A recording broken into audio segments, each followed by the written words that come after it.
I'm joined now by Naheed Nenshi, who served 3 terms as mayor of Calgary and is currently the leader of the Alberta NDP. Welcome, sir, and thank you for being here. Well, thank you so much for having me.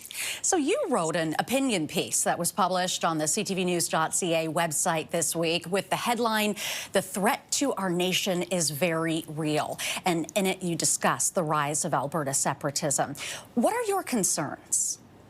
Well, I think the important thing to understand here is that this has been something that has been really encouraged by the provincial government and by Premier Danielle Smith. It's a cynical political move on her part. Her strategy here is very clear. She feels that if she can really light the fires of separatism and then get concessions from Ottawa, she can come back and say, see, I made Canada work. I'm Captain Canada. Don't vote yes in this referendum. It's very similar to what Prime Minister David Cameron did before Brexit, but we know how that ended. It takes a politician of great skill to pull that off, and it's deeply, deeply cynical. And the challenge is that you end up stoking resentment, which is what this government has really done. She changed the law to make it easier for the separation petition to go through. Other petitions now have to pay $25,000 to even start, but they didn't have to do that. The Forever Canada, pro-Canada petition that got about 500,000 signatures over the summer had a shorter period of time, and they had to collect more signatures to be active. These guys have a shorter period of time and fewer signatures. So the Premier is doing everything she can to make separatism a huge issue. It's a distraction from all the other things we're dealing with, like crisis in healthcare. But ultimately, it has the very real danger of pitting neighbor against neighbor, of making people really angry, of tearing the country apart, but also of having great economic harm, which is what we've seen with separatist movements everywhere else in the world.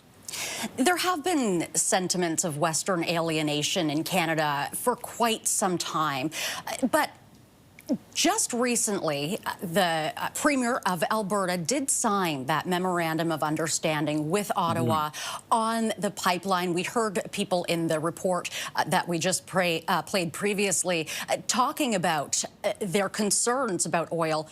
With this new MOU with Ottawa, do you see any changes?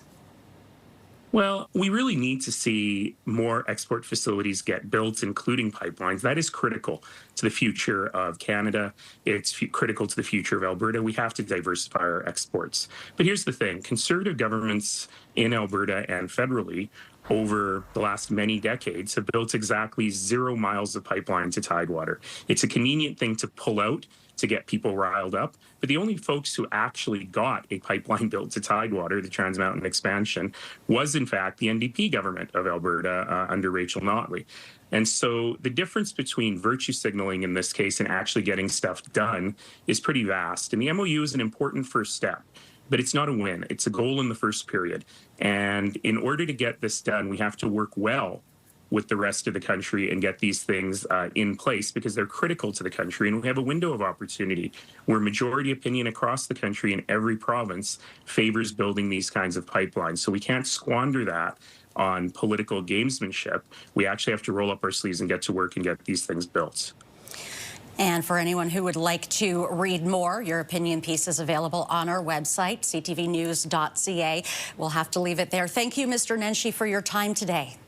Thanks very much, and to all Canadians, we live in the best place on earth, and let's make it even better.